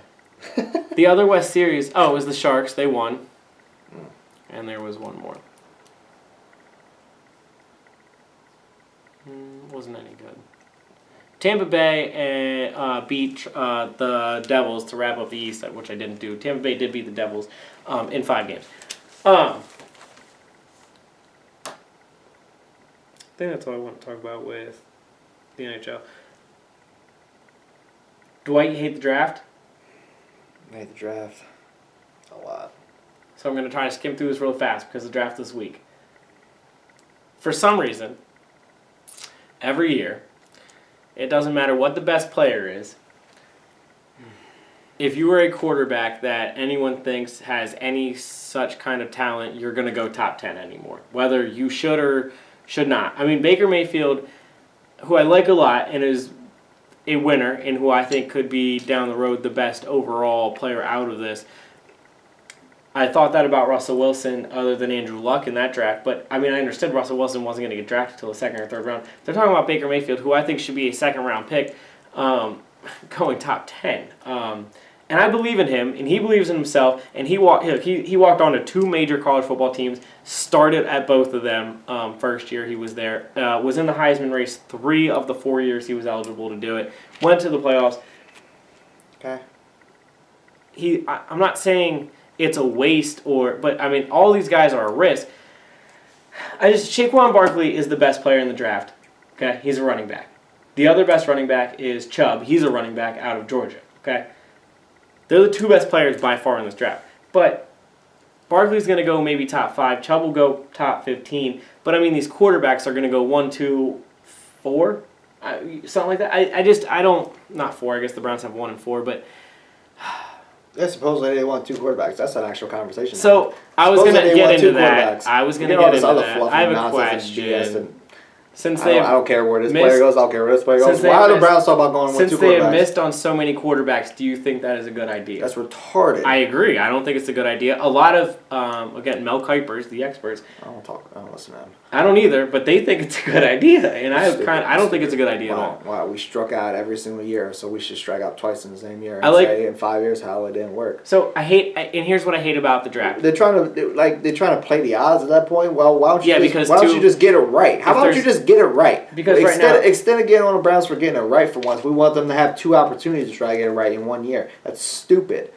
Because right now they're talking about how, on average, and this isn't obviously the right way to ever do this, because this draft is about the future, not the past, so I don't understand how you can do averages about this draft. But anyways, on average, if 5 quarterbacks go in the first 2 rounds, 3 of them usually become starters for 3+ years. That's what they're basically. Stupid. I agree. That's a hard. You don't play the gamble of that because so stupid. You know the ones the ones that never ended up being those starters for 3+ years. They're the ones that the Browns drafted. That's an organizational thing. That's not a player thing. I don't know if Brady Quinn was good or bad, but he was never going to make it with the Browns, and I liked him. Johnny Manziel, same thing. But you want to take away players that I even just believed in? Let's go with Brandon Whedon, who I didn't think was going to be any good. He didn't get a fair shot. Why? Because he was a Brown. You know what I mean? You're looking at the Jets as well. They are both teams who I think systematically and organizationally are not set up for quarterbacks to succeed. I think if Carson Wentz would have got drafted by the Browns, is he this good? No, he's garbage. He's that's my point. It's if they draft 2 quarterbacks and they're just going to draft 2 quarterbacks that they're not going to do the right thing with. Yeah, my bad. I didn't realize that this wasn't the Cleveland Browns and the Cleveland Browns need everything. My bad. My fault. And that's another I didn't know all they needed was a quarterback. Put another bookend D end on the other side of Garrett, or get the running back in Saquon Barkley, or get Nelson out of Notre Dame, the guard. My bad. I love Baker Mayfield. I think he's better than Darnold's going to be in the future. I think as good as Josh Allen is right now, I still think Baker Mayfield overall is the better guy. And they're talking about Josh Allen. Who did I say before? Josh Rosen is what I meant to say. But Josh Allen, they're saying how he has the biggest arm. But he threw a ton of interceptions in the WAC. So we're talking, again, Lamar Jackson and Baker Mayfield, to me, I've seen them win the most. I've seen them do the most against the best defenses, under the most pressure. That's why I think they're going to be the 2 that come out of this long term. But Baker Mayfield's size, if we're going to play the size game, he's not top 10 material. He's just not. He's Russell Wilson's size. So that's why I was thinking second round. I still thought he would be a steal in the second round, but I was thinking second round. But they're talking about teams maybe taking him in top 5, top 10. Lamar Jackson is being whispered as really liked by New England. He's a running quarterback. He's the fastest quarterback out of college since Mike Vick. It's pretty impressive. Mazel. I don't understand, because the Patriots need a quarterback so badly, even though they got rid of everybody and there's nobody else on the Patriots. And that's they need a backup though, right? Better than Brian Hoyer. They need a lot of things. That's why this is why I don't pay attention to this. They need quarterbacks. Well, they have 2. They have 2 first-round picks. They have 2 second-round picks. Okay. So why is the first thing everybody wants to talk about though is a quarterback? I'm like, they need the Patriots. Because that's how the draft has been going for some reason. I agree with you. If you got Tom Brady, then go and get other pieces because the Patriots lost more this year than any other year. Also, focus on that. Don't worry about this poor quarterback situation. Mason Rudolph will most likely be there in the second round, and that's who I think, if he's there in the second round, then go after him. I think that's a pretty good sure attempt. So, outside of the quarterbacks, because everyone's talking about those quarterbacks, and I think I've put my opinion out there of them a good amount over the last couple weeks. I still think, like I said, Barkley's the best player in the draft. I think Chubb's right there. Micah Fitzpatrick, he's a defensive back. They don't know if he's going to play corner or safety, but he's really good at both of them. I think he deserves a lot more credit than he's getting talked about. I talked about Nelson out of Notre Dame a couple times before because he's a Notre Dame guy, but he's going to be the first offensive lineman off the board. There's a lot of good defensive ends. The thing that is missing in this draft, and here's why the wide receivers are missing in this draft, is what I was going to say, and then I was about to change the topic on positions. Wide receivers, there's none projected in the first 15 to 20. That's a very unusual thing. But back to the running backs, this is so deep. Like, Alvin Kamara was picked in the 3rd round last year, and the year before, Kareem Hunt was picked in the 3rd round, and they were the best rookie running backs the last 2 years. So if the Browns really want a running back, as much as I think Barkley's a generational talent, obviously, if this is the deepest group of running backs in the last couple of years, and the 2 best running backs of the last 2 years came out of the 3rd round, you have an opportunity to get a running back somewhere else. You have 2 first-round picks. Chubb will be there if Barkley gets taken 2nd or 3rd, which I have to ask you, as a Cowboys fan, we both pay attention to the Giants a good amount. I'm hearing, and I don't know if this is true or not because anything coming out from any of these teams before the draft is usually bogus, but the Giants apparently believe in Eli. They don't want to go after a quarterback. They would like to go after Saquon Barkley if he's still available, and the Browns don't take him number 1 overall. Good idea? Yeah, it's time to move on for Eli. No, they're not going to move on. Saquon Barkley's a running back. That's my point. That's what I'm saying. They believe in him. They want it. They're saying they're going to go running back, not quarterback. That's dumb. Agreed. Eli's garbage. They have that 2nd overall pick. Stupid. You take a quarterback? Yeah.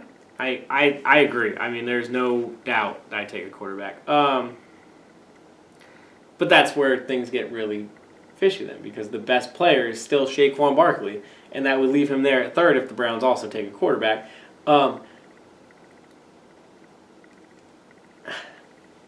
I don't know, and I don't know what the right answer is. I think that the quarterbacks are super overvalued, but like I said before, you have the Browns and the Jets where it doesn't matter. If they would have gotten Carson Wentz would have been bad in either of those organizations. You know what I mean? It's not, those organizations are not set up for people to succeed. So that's what's annoying. And plus, none of these experts that you listen to have any real idea of what's going on. That's why I hate the draft. There's a whole lot of hoopla until it happens. Then you can talk about what happened. I don't get it. So I think I skimmed through as much as I can. That's just the early round stuff. If you want more in-depth stuff, then you're going to have to go find it on your own. It's not JG Sports. No, I mean, the only thing I'll say is everybody's saying the Cowboys should take a wide receiver. I think that's stupid as shit, too. The Cowboys need a secondary. Focus on the secondary. We have the 19th pick in the 1st round. Damn a wide receiver. I don't understand these people who are saying, well, you got Rick Dez, you need a wide receiver. No, you don't. You need a freaking secondary. How about we worry about the secondary this time? You're just going to replace them right away. Right, so that's all I have to say. Literally, about the entire draft. I just thought that was ridiculous. Everybody wants to jump on this wide receiver thing. It's like, how about we get some secondary out there, because we have 0. Dwight, one last thing to talk about. Can't wait till that shit's over.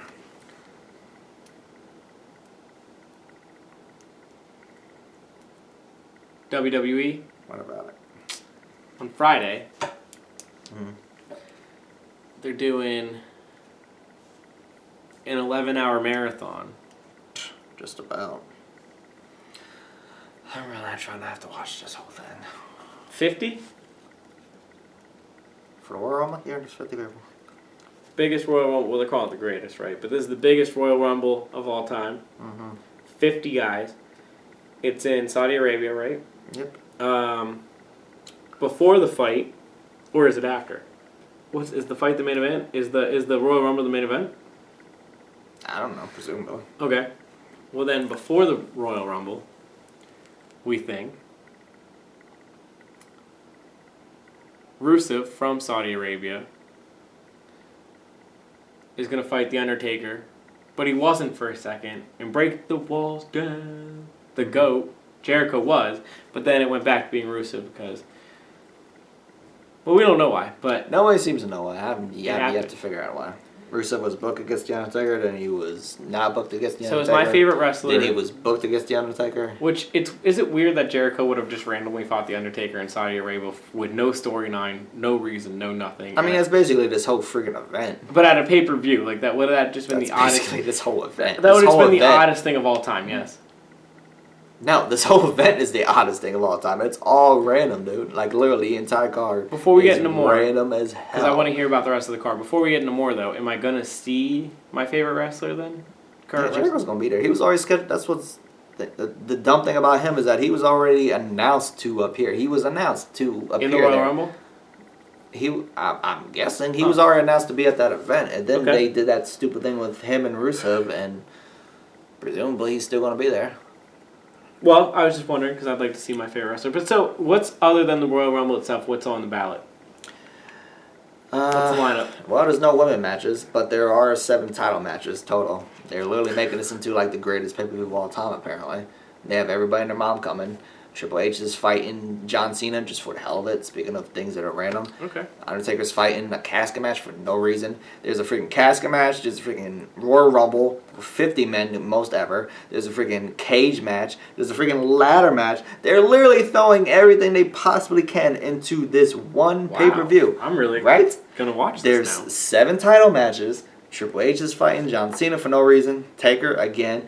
Nakamura versus Styles for the second time for a title. For the title, right. This thing is stacked. It doesn't even make no sense. I don't even know how you do break this down. In that cage match, it's going to be Roman Reigns versus Brock Lesnar for the Universal title. They're pretty fighting again. Now, that's the big thing, in my opinion. Because I think, like most people seem to think, they're going to make Roman Reigns go over Brock Lesnar in Saudi Arabia. Why? Because Saudi Arabia, just like a lot of, let's say, foreign countries, let's say just foreign territories. Root for the non-Americans.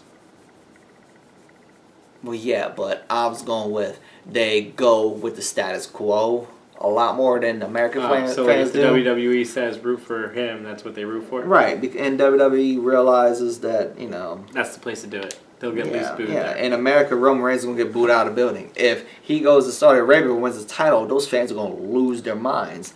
Because it's just how that It's history to that's them. that's how that market operates, and they will lose their minds. So it almost makes complete sense for it to happen there instead of WrestleMania. That seems to be the route it's going. I don't know if it is or not, but that seems to be the route it's going. Every other match on here is mostly random. I mean, Nakamura versus Styles 2 for the title. I should have gave it to Nakamura at WrestleMania. I'm not picking AJ Styles here. Or I'm not picking Nakamura here because Styles should have lost at Mania, in my opinion. Everything else is kind of just a status quo situation. You think Taker wins? It's just a basic situation. Yeah, Taker's going to win. He has Do you to think win. Taker lasts more than 50 seconds in the ring?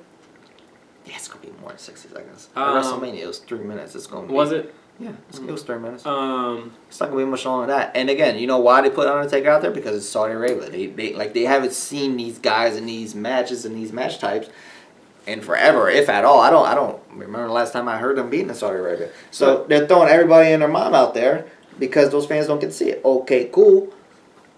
So yeah, I think Taker's gonna win that. Is there any more particular matches you want to talk about? Because I got another question for you about this. No, not really. I mean, the 50-man Royal Rumble. There's 50 people. I was gonna say, I don't even know. I have no I can't even clue. ask you to predict who you think's gonna win because we don't know who's in the Royal Zero Rumble, clue right? who's We don't in even it. have an idea. So. I have zero clue who's in it. 1, 2, supposedly. Well, rumor is, as this recording, the only thing that they're going to get out of this greatest Royal Rumble is a dumbass trophy. Not a title shot. All right. Well, can I write Nothing at my all. prediction down then? Bruh, I'm entering and I'm going to win. That's my prediction. Well, if it's not you, because I'm gonna root for you now that you're You should. telling me you're entering. I then, want that trophy. Well, now I'm rooting for Dwight, Appreciate that. and now I'm picking Dwight. But I'm entering number 38. if Dwight does not win at number 38, I'm picking Mick Foley at 42. That's realistic. I believe that. Literally. So Dwight, I got a real question for you. Sure. Has nothing to do with the actual matches. We are not social warriors of justice any kind of way, but we do like to bring up Fuckery. Yeah, when people are messing around in the social issues that are clear as day to us that you should probably do the right thing on. The WWE had, you mentioned in the beginning of this, has 0 women 0 fighting. I'm pretty sure I just counted 10 matches. I'm pretty sure 10 matches, seven titles are up. This is supposed to be the quote-unquote greatest Royal Rumble for no damn reason. They're trying to make this the greatest pay-per-view ever. Greatest pay-per-views ever. But how can it be one of the greatest pay-per-views ever when the best match at Mania just a couple weeks ago was a women's match, and you don't even have a women's match on the bill? So then you start to dig into it a little why. And, well, Dwight, since this is more your alley, do you want to explain to the people why there's 7 titles matches and 0 women's matches at all? 0. And actually at WrestleMania, I think there were a total of 3 or 4 women's matches. There was at least 3. There was at That's least like 3. the most ever. There was at least 3 in any event in WWE. So they've been pushing the women. That's pretty impressive. They've been pushing the women. So you would think in the greatest Royal Rumble of all time, you got to have a small Royal Rumble, women's Royal Rumble. You got to have a couple women's title matches. But for some reason, wait, I know the reason, Dwight. Because we're in Saudi Arabia, and Saudi Arabia does not allow women to compete in sport. Therefore, these women are not allowed here. Which is funny because I brought this up last week and I actually saw it within this past week. I don't know if it was just the women, but they're the only ones I saw talking about it. They were in South Africa over the past week. So I don't know. I was like, were they having just a women's event last week in South Africa because they can't have any matches? I don't know. I'm just talking out my ass, but I literally only saw the women talking about the South African trip this past week. But of course, nobody's talking about Saudi Arabia because they're not going. So, but you're WWE. So you're at the forefront allegedly, even though they've been behind everybody in the world, in America at least. Wait, they're putting Taker out there. They're putting Triple H. They're putting Cena. They're putting their big Roman Reigns. They're putting Lesnar. They're putting their biggest names. Nakamura, AJ Styles, not CM Punk because he's not part of their group anymore. But they're putting the biggest names out there. Right now, you could argue the most popular name in wrestling in the WWE is Ronda Rousey. Yeah. If she's not going to be involved in this. I wasn't even going to name that. I was going to say Charlotte. But yeah, supposedly you got this big acquisition, the biggest ever. Right. So, okay. And Charlotte is the best fighter, you could say right now, without question. So, but Ronda Rousey, she's not even going to appear. She can't work there, bro. Right. It's not WWE's fault. It's not WWE's fault, but the fact that they still go to the country, is that to you a little? It's stupid. It's suspect and it's. Thank you. Yes. And it's hypocritical. At minimum, it's hypocritical. It's fraudulent as all hell. You can't, for the past 12 months, actually longer, but especially the past 12 months, you can't be. We are at the forefront, even though, again, y'all been behind the rest of American culture for years, but whatever, pretend that you are number one. You can't pretend to be that number one and then take a million steps backwards by going to a third world country and then not allowing a single damn one. I don't think Stephanie's going to show up at this point. Is Stephanie even going to be in the back? I don't think she's going to be there. To capitalize on what you're saying there, to put a bigger point, the same exact year, you're literally in the same, not the same calendar year, but within 12 months, you had your first ever Women's Royal Rumble, which you thought was, they named as the first stat. Coolest thing, and then they had the first ever WrestleMania, the Battle Royal, the Women's Battle Royal. Yeah, the Women's Battle Royal. You had your first ever Women's Hell in a Cell. Yeah. You had your first ever Women's. Do they have an Elimination Chamber yet? Yes, that was actually this year. That was in February. So yeah, your first ever Women's Elimination Chamber. So you have all these women things, and then one of the things you do is you just decide to go to a country that does not let these women work legally in their country. That's to test the market. What do you like? What do you go to test? What market? Why would you want that market? Why would you not explain to that government that we'll take your market one day when you allow the equal rights of every human in your country to do the same things? Well, yeah, we're never going to do that. I understand that, but that's just stupid for them to even bother going there. Then putting themselves in a really bad position. They really are. I think anything else card wise, knew we would agree on that. Well, yeah, easily. It's stupid. IC title ladder match. And what's sad is we're still sucked into it and going to watch it. I'm going to watch it live, just like you are. I'm going to watch it, probably not live. It's during the day on Friday and I work. He says that. I'd like to see Samoa Joe get the IC title. He's not going to. Jeff Hardy versus Jinder Mahal for the U.S. title. Jinder's probably going to win it back. It's in Saudi Arabia. Yeah. Yeah. And that makes me sick. But that was the thing too. Like this is the Patrick reason. Mahomes' cousin. Yeah. This is the reason why I think Roman Reigns is especially going to win the big title, because there's this major pay-per-view. There has to be some type of a shift. Tide happening. Yeah, there has to be some type of title change, and because nothing really happened at Mania. Everything kind of went chalk. Yeah, especially the big title wise. So this would make sense that they set it up for this to be the tides changing. Yeah. Like I said, there's 7 title matches. It's a stacked show. I'm looking forward to it. It should be excellent. Hopefully it lives up to this ridiculous hype. Hopefully next time they decide to go to Saudi Arabia, they decide to bring some females with them. I'm sure the men would appreciate that, just like I would appreciate that. Not even just look-wise, but for wrestling-wise. Because there's huge names. There's some of these women are bigger names than some of these men. A lot of these men. I guarantee you there's 10 women that are bigger names than 40 of these 50 men that are going to be in this dumb Royal Rumble. The best match at Mania happened to be a women's match, and now we have a whole pay-per-view just a couple weeks later without one. It's stupid. It's ridiculous. It's redundant. Makes 0 sense to me. Shout out Bruno. Shout out Bruno Sammartino. He passed away this past week. Yeah, I did. I figured you'd bring that up. I wanted to. I forgot. One of the biggest names ever. Yeah. Guy that transcended sports. You know, older fans, especially older generational fans from like the 60s and a little bit of the 70s will definitely appreciate him. He's who legitimizes the sport. He's the type of dude that you name when people say, well, it's fake and it's BS and it's not real. But he was one of those legit badass dudes that were out there and everybody has respect for. Yeah. He was very hard on WWE, especially I believe he had an injury at one point. That's what halted his career in the 80s. And it was around that time, and then thereafter he became very better, and he hated the direction. He hated the Attitude Era. He hated, he was just from that older generation. And he wanted nothing to do with the company. For years they tried to get him to come in for the Hall of Fame, and he fought and said, no, I'm not doing it, F you guys, basically. Finally, Triple H convinced him a couple years back, talked to him, he agreed. Cool. So he had his Hall of Fame moment. Good. Shouts to him for that, that's awesome. Yeah, he deserves it. Oh yeah, definitely. Obviously one of the greatest ever. Before Hogan, before Flair. Good. Bruno Sammartino. Yeah, easily. For sure. Anybody who's anybody knows who that name is, at least. So shout out to him. I did see that Andre the Giant documentary this past week, finally. I'm a week late, but I finally did sit and watch it. It was really good. It's pretty enjoyable. A lot of stuff I didn't know about, like he had a daughter. Didn't know that either.